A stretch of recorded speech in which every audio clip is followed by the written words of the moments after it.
This is my first place Pure Snake Eye deck profile from the World Celebration event, September 2024 ban list. I went 7-1 and won this very cool World Championship Celebration letter. So I figured I'd share what I play because I know a lot of people aren't certain how to build or what a successful Snake Eye deck profile looks like in the new format.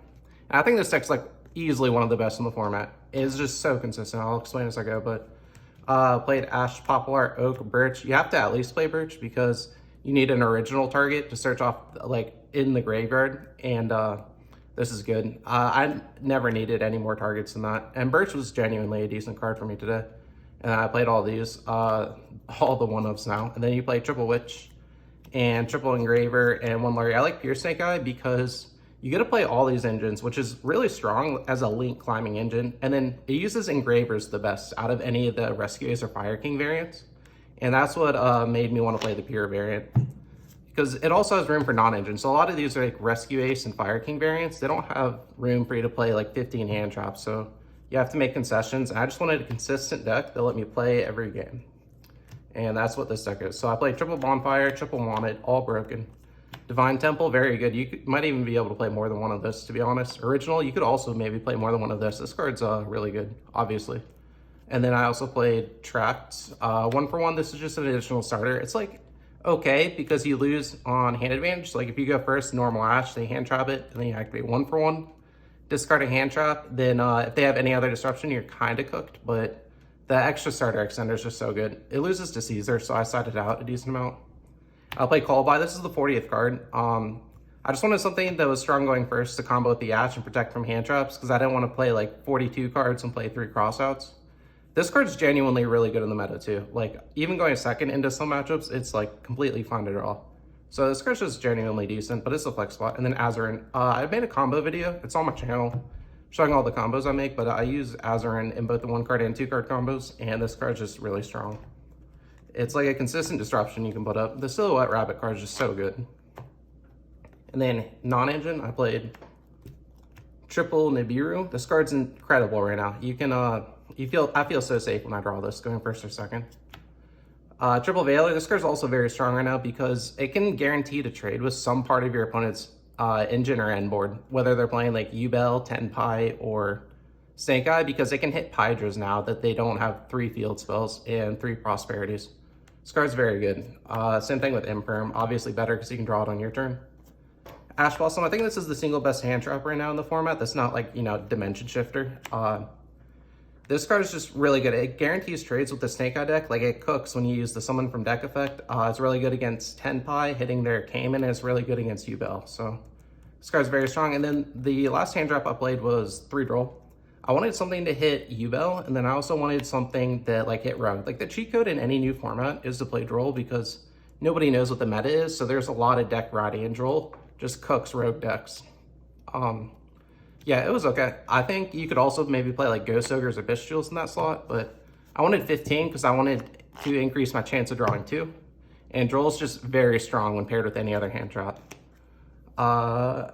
Extra deck, I played Anima, IP, SP, Silhouette Rabbit. This card's incredible. It adds disruptions to your end board for free, basically. And what it does, even if you're playing into your opponent's board and you break it and you summon Rabbit, if you can't like end the game that turn, then you can do Rabbit setup and it just gives you a free extra disruption. The other interaction you want to know with the Rabbit card is the MST effect's actually very good because it trades favorably into Tenpai hitting their Cayman or their field spell. And then it also, when your opponent goes special summon Black Witch and you have Rabbit up, you can then use Temple to special summon your IP from the spell trap and then do Rabbit effect on a new chain to destroy the original that they set off their Witch. So it's kind of like Effect Veiler on your opponent's Witch, Black Witch. So card's just very good. And then Hida, Princess, Raging Phoenix, Zelantis. This combo's broken. I'm so glad we can play this again. This is like 100% should be in your deck if you're playing Pure Snake Eye. Hida, I almost want to play Dark just to make league climbing into this easier. But yeah. So that's kind of like the Link stuff. And then we play for the Fiendsmith engine, Closed Sky, Requiem, Sequence, Necroquip. This just turns your Moon of the Closed Sky into a rank 6, or it turns Engraver into a Sequence. So that's why you play it. Desiree, M7. So in this build, I'm prioritizing ending on Desiree instead of Caesar. And in most pure Snake Eye decks, what they're doing right now is they're summoning Caesar using the Fiendsmith engine to try and play around Nibiru, but I showed in my combo video why you don't have to do that. And what this allows you to do is go for M7 to make Desiree to get the extra Light Fiend Engrave, you know, I'll show it in the combo video basically, but this is just so good right now because it negates all the breakers people play, especially with the higher main deck counts in Fiendsmith Snake Eye, or in Fire King Snake Eye and Rescue Snake Eye. A lot of these decks want to play board breakers instead of hand traps, and this just cooks like talents and all that. I feel like I can't lose after I summon this. It's just remarkably strong. And even if you draw Engraver, you can summon both Caesar and this in the same combo. So yeah, I think it's just really strong. Other cards I would like to add to this extra deck would be Dark, Nightmare Phoenix, and maybe Typhon are like cards I would be consider adding. Anyways, side deck. Mulch Armor Perelia. This card, I wanted 2 cards I could put in every matchup and take out Called By and take out the Azurin Trap. And I think Perelia just covers that. It's just genuinely a good card right now too. Triple Cosmic for like Runics and some of the rogue decks. I was deciding going first into some matchups like Yubel. This card is okay. I mean, I didn't really use it much. And then I played Double Lightning Storm, Duster, Change of Heart, Evenly Matched. Yeah, so there's a lot of back row decks in my locals. That being said, I did not play against like almost any back row decks. So yeah, but what the idea behind Lightning Storms, Change of Heart, Evenly Matches, a lot of Snake Eye combos and combos in general are using the Fiendsmith engine to make Caesar instead of using the Fiendsmith engine to make Desiree, because you cannot make Caesar and Desiree without playing M7 or without hard drawing the Engraver. So unless they hard draw the Engraver, they're going to be summoning Caesar in their combos. Like you see game 1, whether they do the Caesar or not, and they almost always use Caesar, which means Lightning Storms, Change of Heart, Evenly Matched, like these cards just absolutely cook the board because you can like Change of Heart, Caesar, take it, negate their princess, negate their IP. Yeah, they just don't have a negate on board when they do this, so it just makes board breakers so much stronger. And then I played Triple Strike, Skildarean, Anti-Spell. What I wanted from the strikes were a going first card against Tenpai.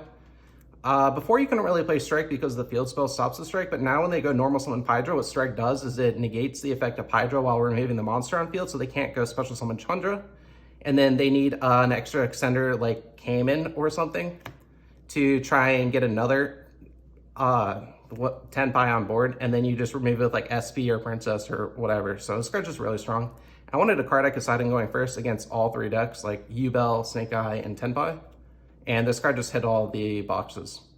And then Anti-Spell, Skildarean just Broken Floodgates. Stops like Talents and the board breakers people want to side into.